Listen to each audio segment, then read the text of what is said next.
어제부터 우리는 하나님께서 세우신 사사 입다에 대해서 이야기를 함께 나누고 있습니다. 입다는 전쟁에서 아주 강한 용사였고 큰 용사였지만 기생이 낳은 자녀였기에 신분이 미천하였고 형제들에게 버림받아 혼자 돕당해서 지냈습니다. 그러던 어느 날 암몬 족속이 이스라엘을 침범하게 되자 장로들은 다급하게 입다를 찾아가서 전쟁에서 앞장서서 싸워달라라고 요청을 하게 됩니다.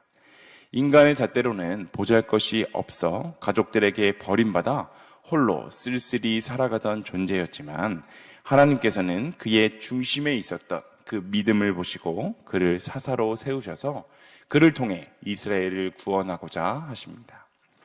그런데 오늘 본문에 보면 쉽게 이해하기 어려운 내용이 등장합니다.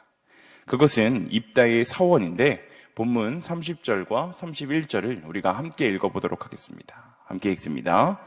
그가 여호와께 서원하여 이르되 주께서 과연 암몬 자손을 내 손에 넘겨주시면 내가 암몬 자손에게서 평안히 돌아올 때에 누구든지 내 집 문에서 나와서 나를 영접하는 그는 여호와께 돌릴 것이니 내가 그를 번제물로 드리겠나이다 하니라.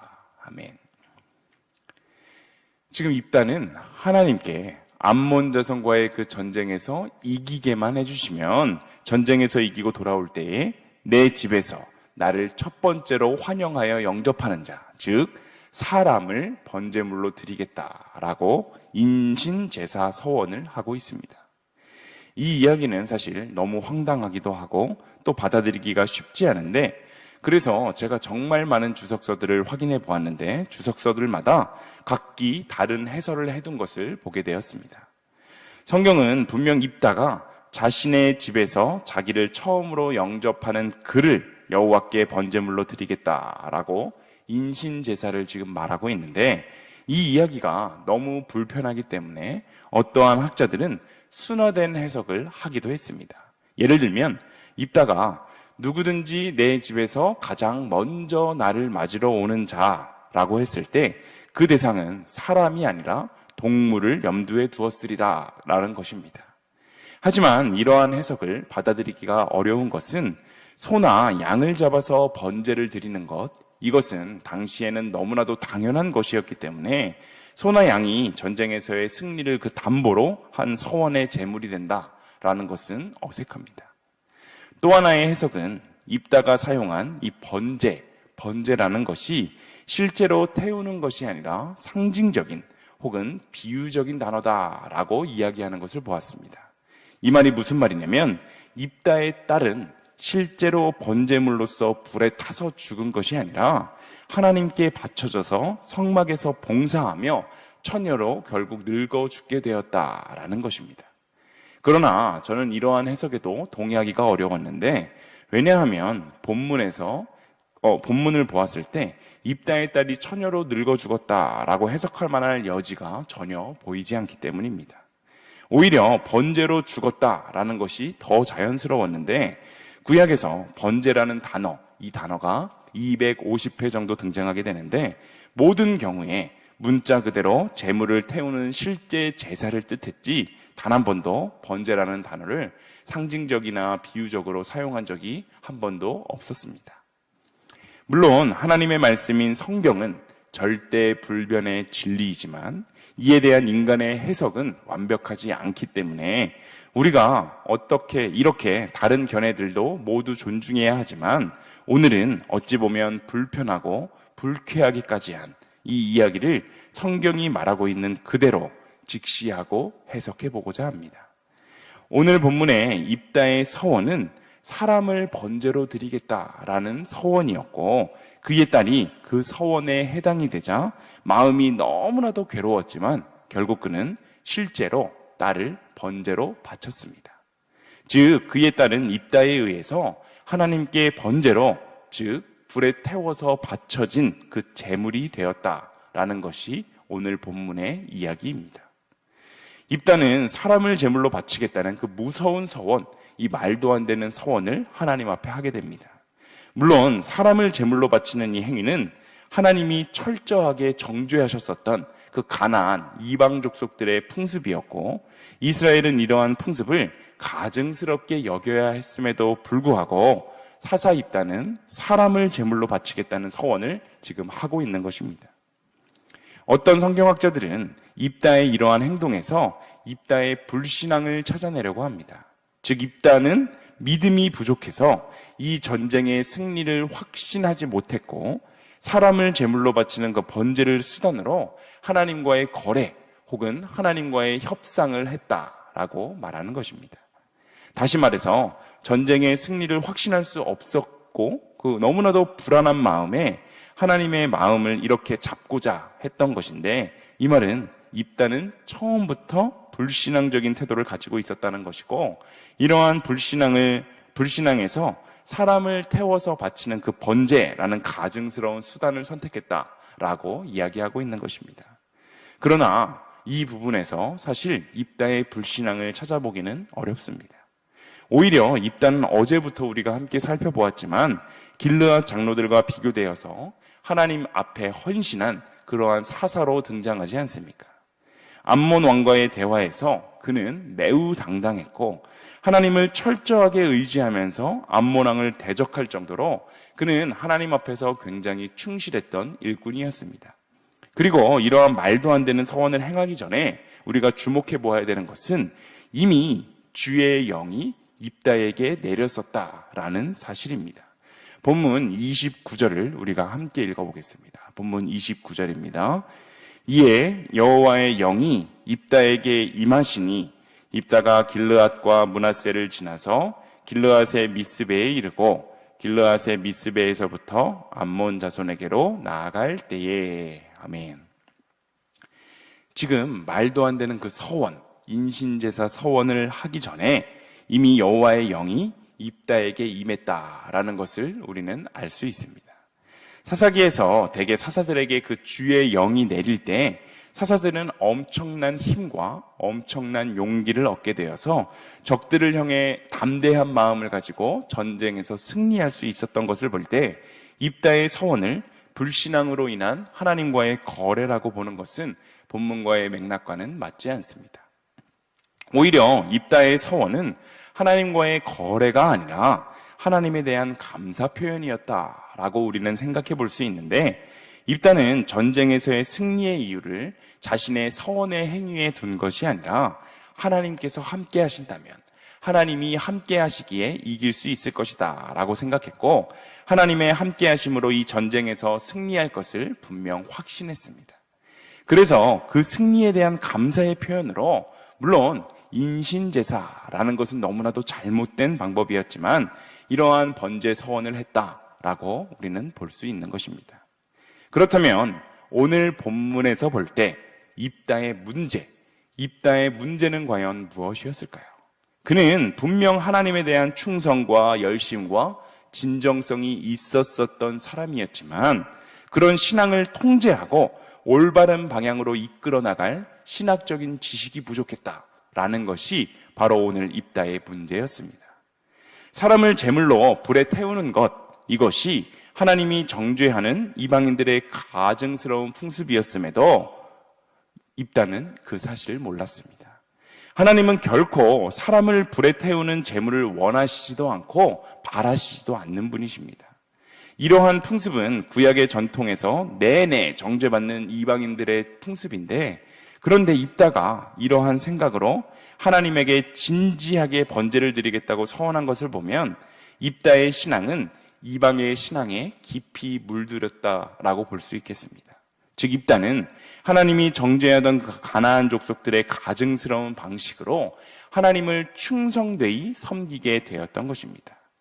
입다의 진정성은 결코 의심할 수 없습니다. 그는 하나님에게 온전하게 헌신하고자 했고 하나님의 뜻대로 온전히 살고자 했습니다. 그런데 그가 잘못된 서원을 하고 전쟁에서 승리하고 돌아오자 가장 먼저 그를 맞이했던 사람이 누구였습니까? 바로 무남 동녀, 자신이 가장 사랑했었던 자신의 딸이었습니다. 그는 본문 35절에 보면 가슴이 찢어지도록 아파했는데 이유는 하나님에게 한 약속은 반드시 지켜야 한다 라는 올바른 생각이 그의 머릿속에 있었기 때문입니다. 특별히 사사시대에 대부분의 사람들이 하나님과의 약속을 헌신짝처럼 취급하는 상황에서 그는 하나님과의 약속을 했다면 그 약속은 반드시 지켜야 한다라는 바른 생각을 가지고 있었던 것입니다. 그러나 아이러니하게도 그의 올바름은 그를 더욱더 왜곡되게, 그를 더욱더 악하게 만들었습니다. 차라리 그가 다른 이스라엘 사람들처럼 하나님과의 그 약속을 헌신짝처럼 취급하고 나의 필요에 따라 하나님을 버리거나 하나님을 찾는 사람이었다면 딸을 진짜로 번제로 드리는 이러한 끔찍한 죄악은 저지르지 않았을 것인데 그의 언약에 대한 충실함이 그를 이렇게 끔찍한 죄악을 저지르게 만들었습니다. 바로 여기에 입다의 비극이 있습니다. 그가 하나님을 사랑하고 하나님을 따랐었던 그 충성심은 진짜였지만 하나님에 대한 무지함으로 인해서 돌이킬 수 없는 잘못을 범하게 된 것입니다. 물론 하나님과의 언약은 어떠한 상황 속에서도 지켜야 한다라는 것이 바로 진리이며 하나님과의 약속을 지키지 않는 사람들은 정죄 받아 마땅합니다. 그러나 입다가 한 걸음 더 나아가 생각했어야만 했었던 것은 그가 하나님에게 한 약속이 과연 하나님께서 정말로 원하시는 것인가, 정말 하나님의 뜻인가 라는 그 생각이며 분별이었습니다. 그가 서원한 내용이 하나님의 뜻이 아니었음에도 불구하고 하나님과의 약속을 위해서, 하나님과의 약속을 지키기 위해서 반드시 이행해야 하는 것은 아니었기 때문입니다. 서원이라는 것은 하나님의 뜻대로 살기 위한 그 인간의 수단이며 하나님의 뜻을 지키기 위한 신앙의 수단일 뿐이지 서원의 내용 자체가 하나님의 뜻이 아닐 수 있기 때문입니다. 입다는 하나님에 대해서 너무나도 무지했습니다. 그는 하나님에 대한 충성심만 대단했지 하나님의 율법, 또 생명을 존중히 여겨야 하는 것, 사람을 번제물로 바치는 가나안 족속의 풍습이 율법에 엄격하게 금지되어 있었다는 그 사실, 그러한 행위는 절대로 하나님이 기뻐하시는 행위가 아님을 그는 알았어야 했지만 하나님에 대한 무지로 인해서 결국 자신의 딸을 번제로 바치게 되는 돌이킬 수 없는 큰 죄악을 범하고 맙니다. 그의 하나님에 대한 충성심 또한 진정성의 깊이가 깊었던 만큼 그의 죄악의 깊이도 깊어지고 만 것입니다. 그러므로 우리가 반드시 기억해야 하는 것은 하나님에 대한 그 사랑의 마음, 충성심과 헌신의 마음은 너무나도 중요하지만 그러한 충성과 헌신이 잘못된 방향으로 가지 않고 나쁜 열매를 맺는 데 사용되지 않기 위해서는 우리는 끊임없이 하나님의 말씀에 귀를 기울여야 하고 또 끊임없이 하나님의 말씀을 배워야 하며 하나님의 뜻대로 살아가는 삶이 과연 무엇인지 끊임없이 고민하고 묵상해야 한다는 사실입니다. 신앙이라는 것은 단지 우리가 하나님을 믿는다, 내가 하나님을 너무나도 사랑한다, 하나님의 존재를 인정한다 라는 정도로 끝나는 것이 아니라 우리의 모든 일상의 자리에서 또 직장에서 자녀를 양육할 때 또 대인관계 또 부부관계에 이르기까지 하나님이 기뻐하시는 방향이 무엇인지 우리 삶의 모든 자리에서 끊임없이 고민하고 끊임없이 묵상하는 것입니다. 뿐만 아니라 우리의 인생을 설계하고 인생의 목적을 세우고 나아갈 방향을 정할 때에도 우리의 모든 인생을 들여서 하나님의 뜻에 응답하고자 노력하는 삶, 바로 이것이 신앙입니다. 이렇게 볼 때 우리는 아직도 많이 배워야 합니다. 만약에 우리가 계속해서 배우지도 않고 하나님의 말씀에 귀도 기울이지 않고 그냥 대충 신앙생활을 하게 된다면 언젠가 우리는 우리의 삶 속에서 입다가 저지르고 말았었던 그 비극을 우리의 신앙에서 초래하게 될지도 모릅니다. 내가 열심히 하나님을 믿고 따른다고 애쓰는데 알고 보니 그 행동이 하나님이 기뻐하시는 행동이 아니라 오히려 하나님의 마음을 아프시게 하는 그러한 행동이었다면 우리의 신앙은 모든 것이 헛것이 될 수도 있습니다. 불교나 다른 종교를 열심히 믿었었던 사람이 이제 하나님의 존재를 인정하고 하나님을 사랑하겠노라 라면서 교회에 나오게 됩니다. 그런데 그들이 이전에 그 이방 신들을 섬겼었던 그 습관 그대로 교회에 나와서 열심히 하나님을 섬기게 되면 그 모습 속에서 물론 그 진정성과 충성심으로 인해서 하나님이 그의 마음은 받으시게 되겠지만 그 행동이 잘못된 모습을 볼 때 하나님을 올바로 섬기는 것이 아님을 우리는 보게 됩니다. 그러므로 하나님의 말씀이 선포되는 그 예배의 자리, 또한 하나님의 뜻과 그 하나님의 마음에 대해서 배워가는 그 훈련의 자리, 모든 자리에 최선을 다해 참석하고 하나님을 바르게 믿어서 언제 어디서나 하나님의 기쁨이 되는 우리 일신교회 모든 성도님들이 되시기를 소망합니다. 특별히 하나님을 바르게 믿고 하나님이 보시는 곳을 나도 함께 바라보고 하나님의 마음이 있는 곳, 그곳에 나의 마음도 함께 있어서 나의 삶을 통해 하나님이 놀랍게 역사하시는 모습을 경험할 수 있는, 오늘도 그러한 삶을 경험해내시는 일신교회 모든 성도님들이 다 되시기를 간절히 소망합니다.